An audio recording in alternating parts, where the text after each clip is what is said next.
তোমার ওজন কত এখন? এক খবর ওজন কত? 70। 70 তো তাহলে 82 করতে হবে। বাবু, আমি তো মোটামুটি রিসার্চ সব করে ফেললাম, বুঝছো?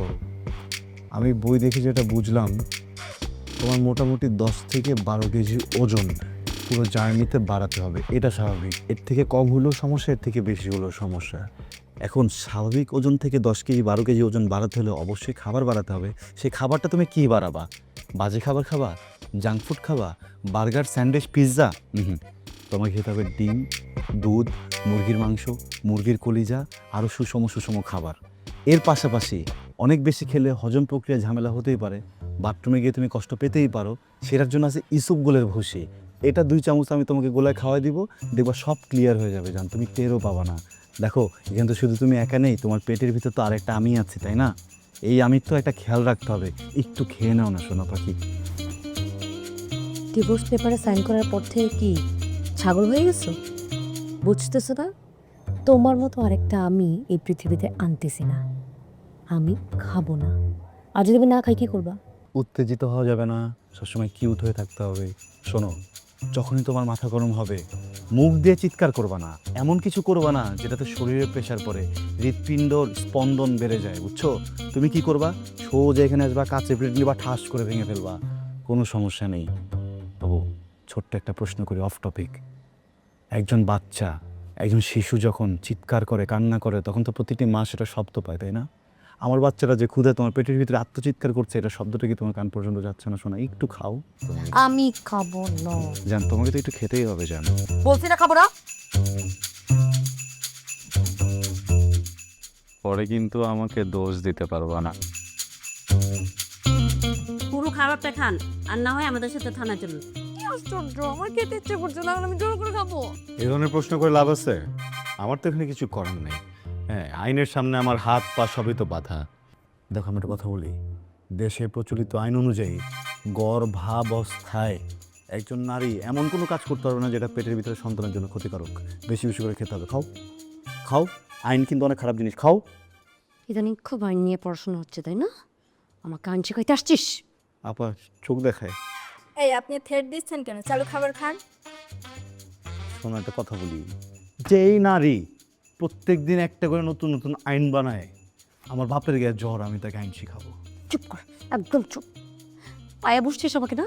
অসুবিধা নাই, খুব তাড়াতাড়ি আমি এই সব কিছু শিক্ষা নিব। আস্তে আস্তে খাও, টাকরায় বাঁধবে তো, এত কথা বলো কেন?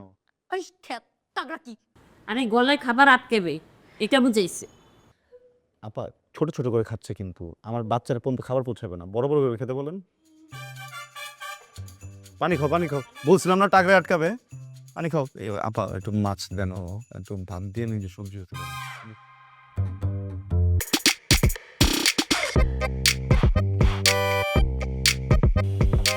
কিসের গাড়ি এটা? কার গাড়ি? তোমার গাড়ি না, মানে বাবু হওয়া পর্যন্ত এটা তোমার গাড়ি, বুঝছো? মাসিক চুক্তি নিয়ে পেয়েছে। প্রেগনেন্সি +4 মান্থ অনেক বেশি রিস্কি, বিশেষ করে রিক্সায় ওঠা। রিক্সা তো ওঠাই যাবে না, এটা বাচ্চার জন্য অনেক ঝামেলা, বুঝছো? দুজনেই ঝালমুড়ি হয়ে যাওয়া। বাবু এটা পড়া। রিস্কি হলে হোক, তবু আমি এই গাড়িতে যাব না, টেসলায় যাব।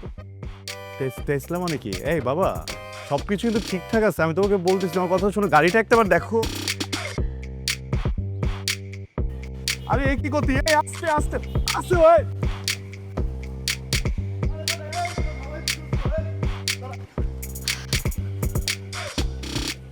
এটা কি হলো?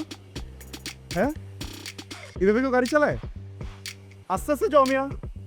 মামা, আপনি সামনে যে গাড়ি পাবেন সেই গাড়ির উপর উঠাই দিবেন, যান। আরে আস্তে যাও না তুমি, এটা কি করতেছো? এই আরে আরে কি আরে কি সমস্যা? যুদ্ধে নামছো নাকি তুমি? এইভাবে কেউ রাস্তা পার হয়? হ্যাঁ আমি যুদ্ধে নামছি আর আমি এইভাবেই রাস্তা পার যাই। আপনার কোনো সমস্যা? না, আচ্ছা দাঁড়াও, 1 মিনিট 1 মিনিট।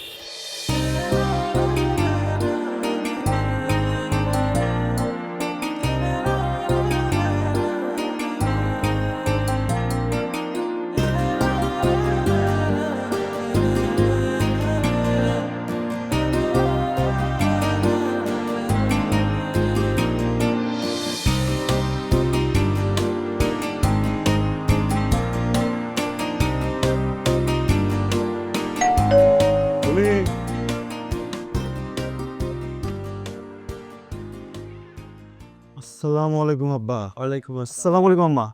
থাক থাক থাক থাক। আপনারা আসতেছেন, আমাকে আগে বলবেন না? আমাকে বললে তো আমি বাস স্ট্যান্ডে গিয়ে আপনাদেরকে নিয়ে আসতাম। হইছে হইছে, আর নাটক করা লাগবে না। 4 মাস হয়ে গেছে, একবার সুখের সংবাদ, আনন্দের সংবাদ তুমি আমাদের কাছ থেকে লুকাইছো। এই কাজটা কিন্তু তুমি ঠিক করো নাই জামাই।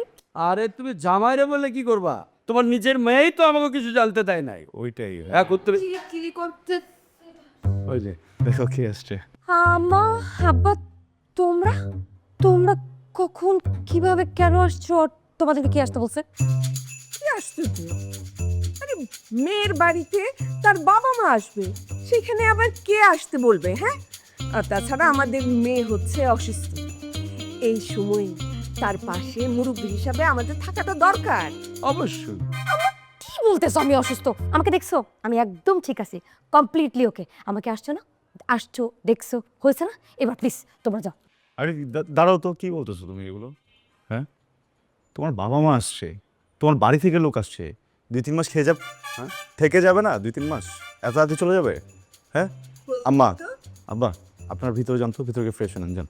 প্রথমত, এত সুখের একটা সংবাদ, এত আনন্দের একটা সংবাদ তুই আমাদের কাছ থেকে লুকাইছিস, তার উপরে এখন আবার এইরকম ভাবে কথা বলতেছিস।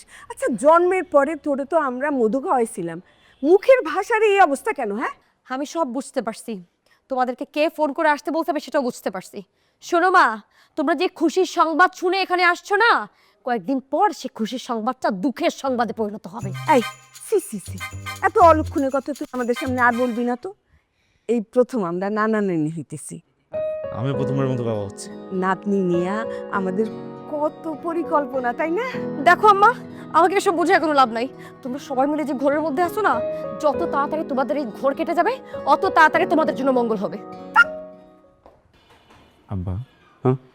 মেয়েটা তো আটটা নিচের না? হ্যাঁ আমার মেয়ে। আম্মা না করেছে না একেবারে। এটা তুমি ঠিক করছো, একেবারে হুবহু তোমার শাশুড়ির মতো। আর স্বভাব, স্বভাব কার মতো হয়েছে সেটা বলে নাই? সে আমার মতন। আব্বা ওই প্রেগনেন্সি টাইমে না অনেক বেশি ওজন নেওয়া নিষেধ। আপনি কি আমাকে হেল্প করবেন? আমার বউ তো প্রেগনেন্ট। আরে কি কয় না কয়, ধরো ধরো একসাথে নাম্বার নিয়ে আসেন। উল্টা পাল্টা কথা বলে, ছেলেটাও দেখছি কেমন হয়ে গেছে।